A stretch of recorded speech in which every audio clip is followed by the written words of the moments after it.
زي ما هي العين على المعبر كان حملوا اثنين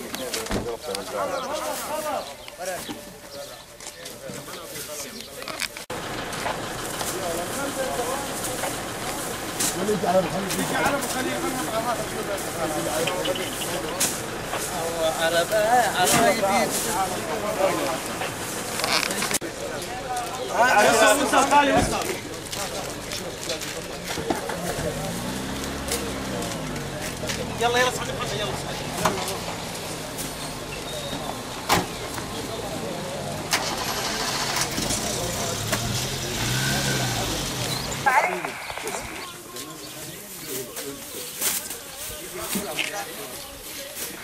أبو علي